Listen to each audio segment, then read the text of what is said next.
Welcome to the artist always known as Alejandro. We did a remastering of Syril from my movie Dead Planet last week, running, and good comparison of the old and the revamped one. That's right, I said revamped with vampire.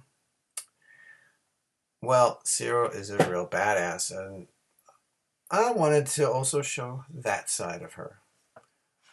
I had some other clips, but I wanted to try and do something where she's wielding a sword, ready to fight. Now, I'm hoping this isn't too controversial, but I did download, I put in a prompt into Night Cafe, which creates AI generated art, and came up with this idea. It's really good. That is the position I want Syril in. I like the look in the face. Body armor is okay, but that's not what I'm going to be using. So I want to use this as inspiration to draw Syril doing the same. I hope this doesn't rub people the wrong way. I know there's a lot of controversy around using AI art, and I just did it mainly to get that pose, because the pose is really challenging for me, and I think it did a good job. But I am still going to draw this using our techniques and see what comes up. I'm going to Alejandro-ify it. So I hope you join me and see where this goes. Remember, this is just a tool. We're going to use this to create our own art. Many things can be used for inspiration in art, and I'm okay with using this to inspire me to create something. Now, I'm going to be tracing over it, but I mean, I could have put it on a separate thing and just used it to try and draw, but I want to try and draw it this way. Our pencil layer above it is a raster layer. So let's give it a whirl. So here we go, getting our pencil layer and tracing over it. It's just a lot easier this way. There's a lot going on. The AI did a pretty decent job in positioning this character. The body looks fine. Maybe they've improved it, because I know when you have some prompts for AI, especially for realistic looking humans, they sometimes give them 6 fingers, 7 fingers. They're moving in weird directions, like bent the wrong way. They give them an extra arm. Have you seen that one? That's pretty funny. Maybe an extra head. Hair going in a weird direction, like extra hair. But this was pretty solid. And all I did was a prompt of like a 3/4 view of a woman holding a sword, a warrior. Her body, I wanted to tilt, her body this way with her left shoulder facing us. And so I think it was pretty good. Now I'm changing the sword a little bit. Syril's sword is not that big. Give her a smaller sword. It still goes all the way up there, but it doesn't need that big of a hilt. And I wasn't too happy the way it was going. I was just trying to keep the lines. This is the pencil phase. Still using our same techniques, but we have a little more of a guide now. We know where the eyes line up. So it's pretty easy to follow and mimic that. In lieu of getting a model, it was just a little easier. If it didn't look good, I mean, I wouldn't use it, but I was happy with the way it came out.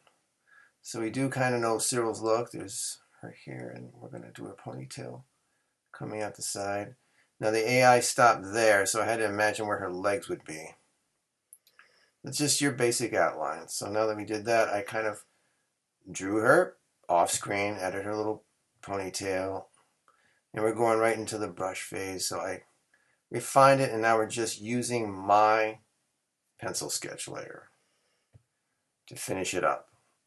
And I think it came out pretty good. Even anatomically, it's pretty solid. Remember though, I'm just using the AI as a tool. Just like a brush, just like a color palette. AI can do some crazy stuff. I never wanted to replace us as artists. In some areas, yes, but there's a lot of companies out there that will not accept AI art. Some will, but there's a lot that don't. So keep that in mind.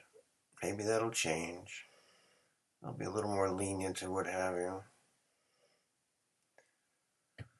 But for now, I mean, just look at what we're using as a digital art program. You take us back 20 years ago, this didn't exist. There might have been some art things, but they were pretty hard and not really consumer friendly. I mean, you have your Adobe Photoshop, of course. I never used it.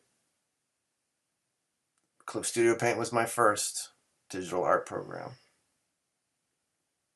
And it came with the tablet I use. And it was a big learning curve. I mean, I had to use it, obviously, to make my kids' books. I could not have imagined trying to do this by hand. And for these purposes, it's just a lot easier because I don't have to get a camera above me when I pencil sketch, although I still prefer pencil sketch over anything. It is my thing. It is my comfort zone. It is just, the pencil connects better with me. Swirling her head around. Now, I was writing a sequel to Dead Planet. I kind of stopped. Just kind of had an idea of them. What do they do afterwards? You know, how do they stay together? Why do they stay together? What new threat could possibly keep them together? Something to explore at another time, I guess. Now, initially with Fight to Save the Universe, I was going to have a bunch of characters with Syril and her friends, and I was gonna actually take the premise of Dead Planet 2 and have the Outworlders team up with the Dead Planeteers, can I say that? And take on the threat. I wrote a lot, a few drafts, took characters out, put characters in, and it just wasn't working. What I think happens is that in some of these stories there's leaders, and there really needs to be maybe one or two at the very least, because then they start stepping over toes, and it just, sometimes it works, you know, you have tension and who should lead and who should do that, but other times it just doesn't work.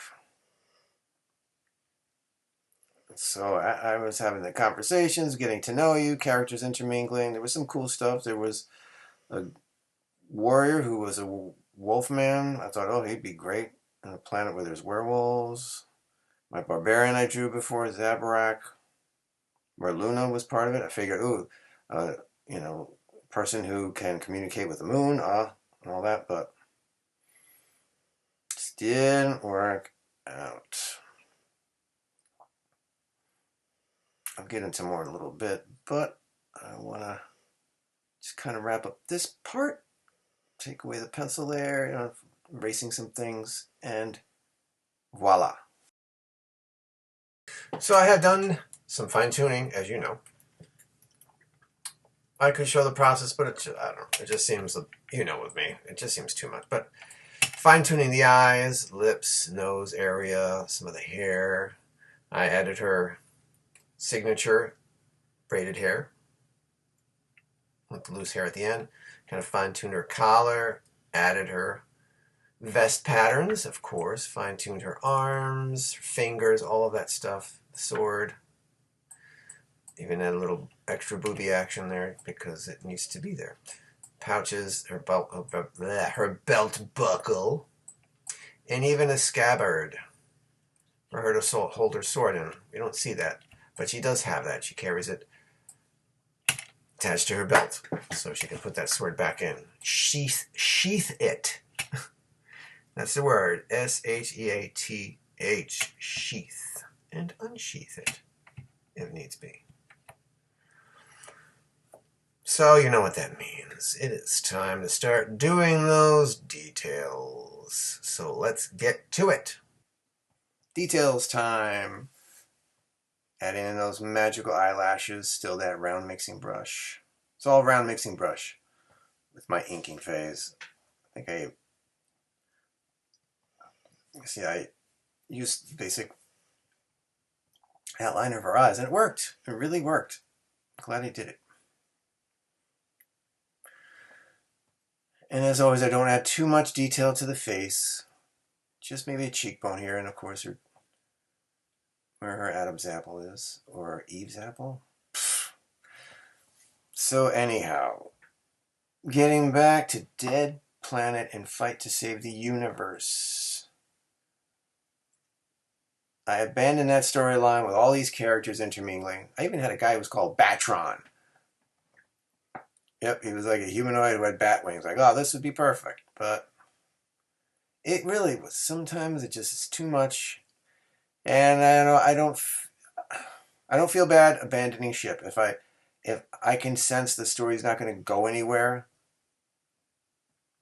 I've watched like Neil Gaiman's masterclass, and he says you should finish stuff. But Neil, if it's just not working, I just can't keep going. I know it's not going to go anywhere. Why waste my energy? And it's kind of hard. You put in a lot of time. A lot of time. So then I think of the characters I have in Fight to Save the Universe. So I said, well, what if I do something very different and I go to the beginning of Dead Planet, the movie? And what if the whole story is rewritten? I'm like, oh, that is interesting to me. Because we know Syril, we know Pharaoh, we know all of them from my Dead Planet playlist, which I hope you watched. And I said, well, what if everything gets flipped on its ear and they never get a chance to join forces like they did? What if everything happens right there at the beginning? But what's going to be the catalyst that puts them in this situation? And who's the Fight to Save the Universe character that's going to be there? I mean, what can they do? And I said, well, we need someone who can control magic. Because in Dead Planet, the zombies are controlled by a magic object called the Talisman. Just got to look at the sword again and get an idea. So, I do have a sorceress. Her name is Nytra. Nytra. At least that's what I call her. And originally I drew her basically naked with her long hair covering her naked body parts. So I'm like, well, I'm going to give her like some kind of magical gown or something now. But just imagine she gets beamed onto this planet where she knows she can sense this evil magic on the planet. She comes in where the vampires and werewolves are fighting and the zombies come on them. And she's like, these zombies are not, they're being controlled by someone, not good. And she teleports them to the end of the movie. Yeah. Where they go to the temple where Krumel is hiding with his zombie hordes, and she just basically takes them down in a few minutes. There's a little more struggle. I had a little more elements, but I thought, wow, that's cool. And at the very end, she brings Syril and some vampires and the other werewolves with her to this site to lay witness to what's going on. And, now that the zombie threat, she basically ended, what's going to happen? And even though in this I have the vampires and werewolves still wanting to fight. And so Nytra casts a spell where they have to play nice. That's pretty wicked. I like that idea. So we're going to roll with it. All right, details. That's them, I think. All right, now it's time. I'm actually going to color. Yep. I put my hair layer up there, and I'm going to go back to my Syril running sketch from last week and use that because it's all the same colors pretty much, except the sword. Just got to remember where my layers are. I kind of made a boo-boo here. I should have color-coded my main fill layers, and I did not do that until later. Got a little confusing, so make sure you do that. But I was trying to think of all the forward layers, like the arm is going to be more forward. This pouch will be more in the foreground.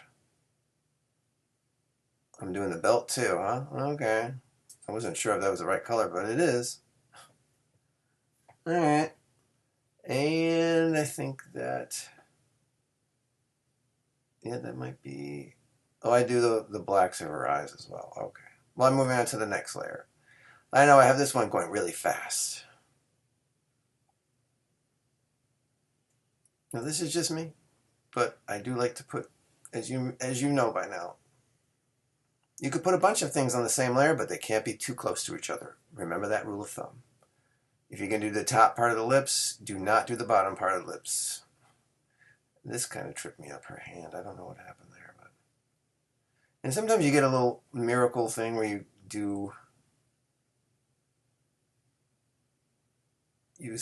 fill in a spot, as you've seen, and only a little spot in the foreground gets filled in. That's good, because then you could shade the further parts, especially like fingers, and they won't interfere.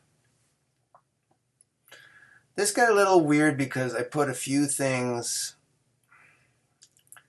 on different layers. Like I put her scabbard, I think on the same layer as the patterns, the sword or something like that. And her hair, actually I think her hair and the belt are on a different layer. It got a little weird there.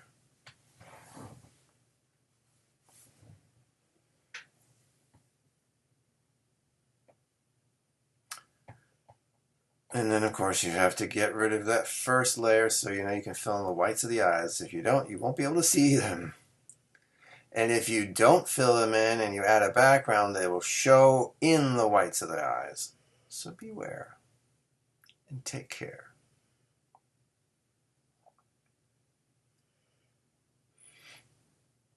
Yeah, I figured I want to show Syril in action.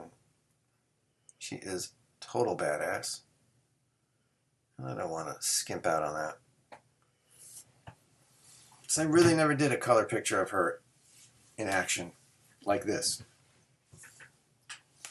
Done it on paper when her orange with pink, and she had more ruffled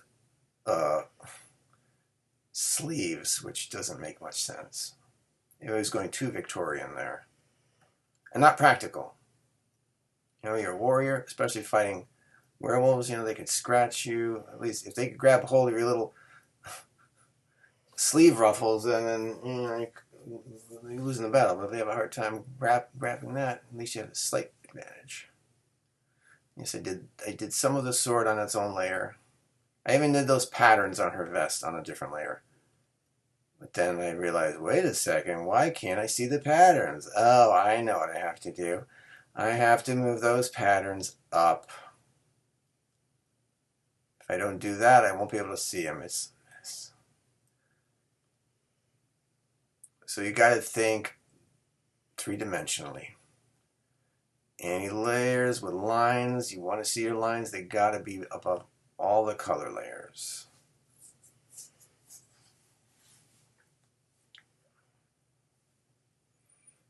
Details are a little different. They kind of go together, I think. See, like that with her left boob. It's good. I only got that because when I start shading it in, I won't have to worry so much about things. Because then I could just concentrate on doing that. And then if I want to shade underneath her boob, I can, and it won't bleed into the other layer. Things you got to think of. Happy accidents. Nice discoveries. And the sword. I was going for like a worn, almost like a gold color. I know I'm thinking of Syril herself, her blonde hair. Maybe she would have a sword that's a little more light in color, bronze or gold. Seems fitting.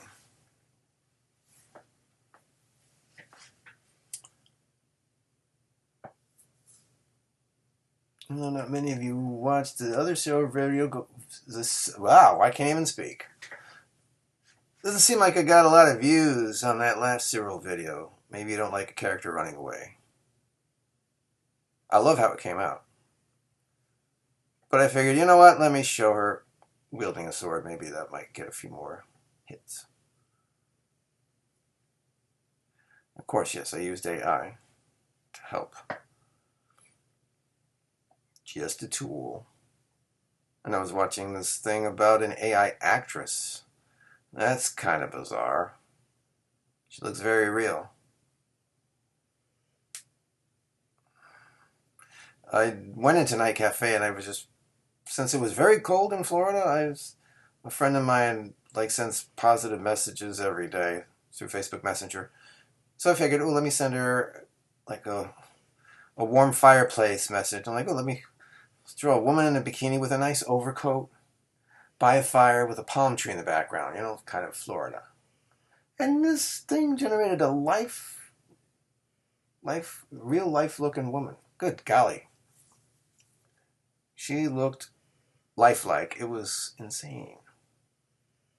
You could get variations. And I'm like, this doesn't look like it was AI created. It looks like a real woman was modeling by a fireplace. Scary. Stay away from us, Skynet. I do not want a Terminator running the street. Here I go adding that red layer so I can separate the reds from the breads. Because you know what's next, the shading. I just had to move some things around. Yep, see that? There we go. Now everything is where it should be. I have a little trouble moving some things. I think I had to move hair below there because it'll start bleeding. You also have to think too, especially if you have her little ponytail there, her braided ponytail, it's going to be bleeding if you have it above her face layer. So it should be below her face layer. All these things you got to think of. All right, is it time for the shading? Yes, it is. Could do our lovely little airbrush. Just want to make sure things are okay. I'm going to start with her hair. I usually start with her face, but so let me start from the top and work my way down. Yeah, let's do her hair. Her hair.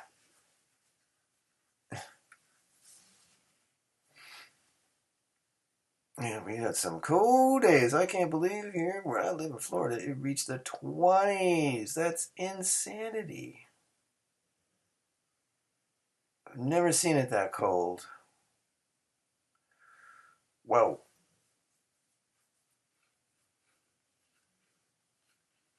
Well, hopefully these art videos warm up your warm special places. Right? Right. I missed some spots as I was getting closer to doing her hair. Like, oh, I gotta fill in some areas here in her skin and her hair. Again, you could do more. This is my method, and try to keep it simple. I think it's fun, and it just adds that extra dimension, as you know.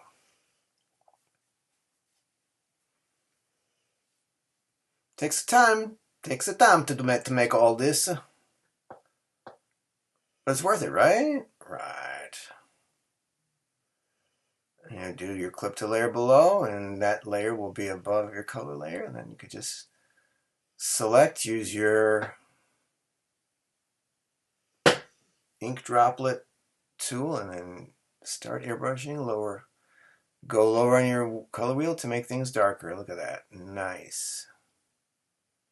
And if things look a little too weird, you have your blending tool. Because you don't make it look like too old and egregious. There we go. Just blend it in. We are blending. Yeah,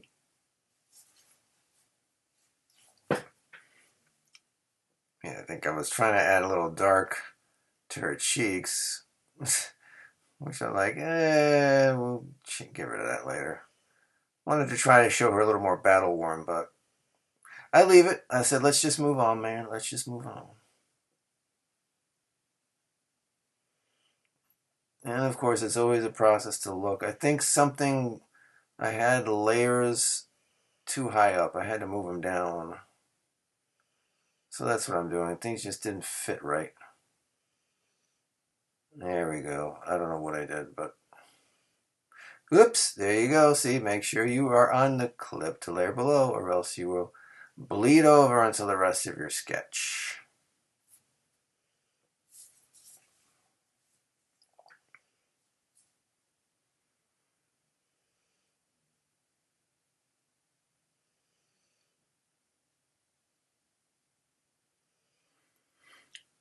Yeah, always check. You could label them. I don't tend to. As you can see, I like to do the click on and click off. It just gives me, oh, this is what I need to do. What's next? Oh, yep, I'm still in this layer. I have to do her pouch. I have to do her hair. See, it's just reminders. It's fine. If there's another method, please share it with me. I am but a novice still in some of this. We learn together. We create together. And her lips, yep. I'm going to do separate layers just to add a little something and then blend it in a tad. Can you see from a distance? Maybe, maybe not, but yeah, I know it's there. That's what matters. I always tend to forget to go back to my airbrush layer, and I'm like going across thinking I'm airbrushing when I'm using the blending tool for no reason. There are shortcuts. I think airbrush is B, but it's also the round mixing brush, so you gotta toggle between them. And blending, I think, is J. You press the J key.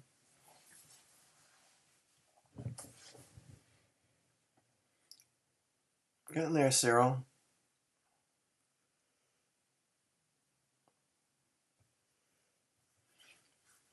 So did anybody see their shadow? If an artist sees their shadow, you know what that means? 6 more weeks of a flood of creativity. Yeah. Positive vibes, positive vibes. That's what I want to send your way.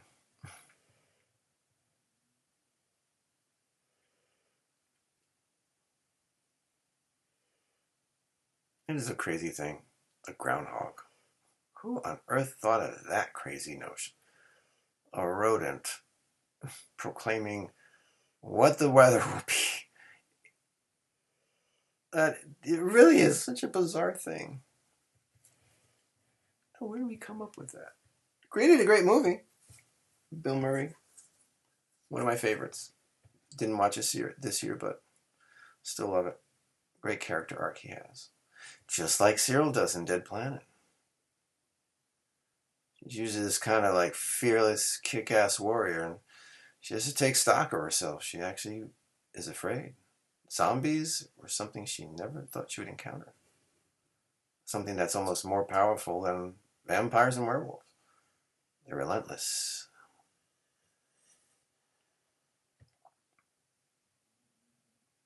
But then, this said before, characters take on a life of their own.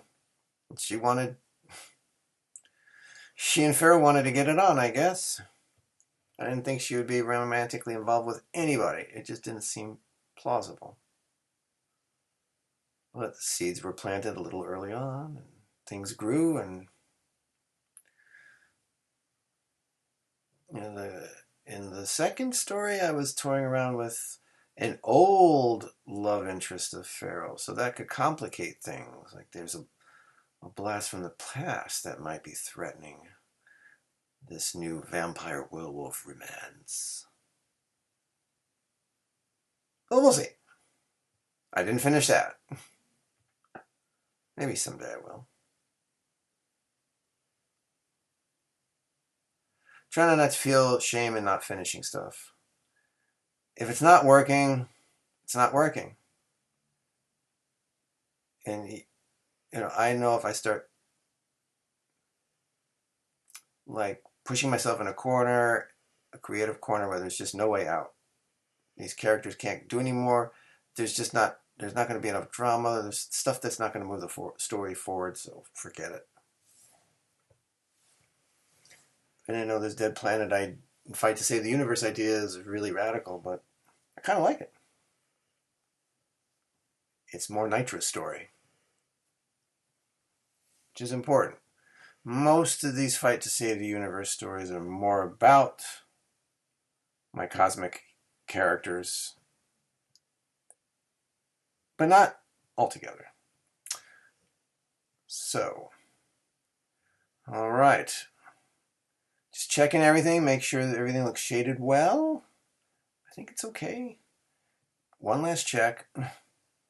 Everything looks in order. Shade is good, and I think we're ready to move on to the final phase of Syril and the sword. Well, Syril standing here on a white background is kind of boring. So I went over here. There is a gradient tool. It's a gradient fill. And I picked some colors. I picked a gray and a yellow, a darker yellow. And then I'm just going to use this as an example, but let me just put on a layer for fun to give you an idea what I'm talking about. So what you do is you kind of mix your colors, and you pick one layer, then you pick another layer, and just kind of do that. And if you do this, see, it gets this kind of effect, this gradient effect appears. If you can do it, and if you want the reverse, you go in the opposite direction. So if you wanted it to be more dark up there and lighter down here, you can do that too. But I went for this kind of color. I went for this. Now I'm wondering. I don't know. I kind of like it though. There's a dark and the kind of the light color with her blonde hair. Then I said, well, that's nice, but I wanted to add something. So I added a layer of blood spatter. That is one of our brushes over here under the effect. See, blood stain. And just kind of let it go there, just to give it something different. I had initially thought I'd have it shooting out like a sunburst. I'm like, it looks silly. The kind of blood trails in the background just dripping from the sky. Like, okay, I can dig it. So I think that's what I'm going for here. Let's see. Now let's do the big reveal. And there is Syril. Yeah. We had her running in the last video. Now we're having her take her stand with her trusty sword, ready to kick arse. Whether it be zombie or werewolf. She has allies as werewolves, but some could be bad. So she's got to be ready to make her stand. And yes, I know I did the AI using this, but it's a great tool if you use it. It was a great pose, and I wanted to do this so I could give Syril a little bit more of a stance here. I think you guys seem to like when I have women ready to fight or in the position of fighting. You seem to like those videos. So there you have my Syril from Dead Planet. Hope you checked out the scenes. Maybe one day I'll remaster those too, but this takes some time.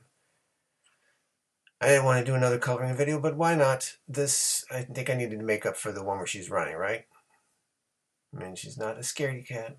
It was just a tactic so she could do this to her enemies. All right. Thanks again for joining me, the artist always known as Alejandro, in one of my sketches with one of my characters, Syril from Dead Planet. Until next time, you know what to do. Besides like and subscribe. What is it? You know what it is. What is it? That's right. Keep creating.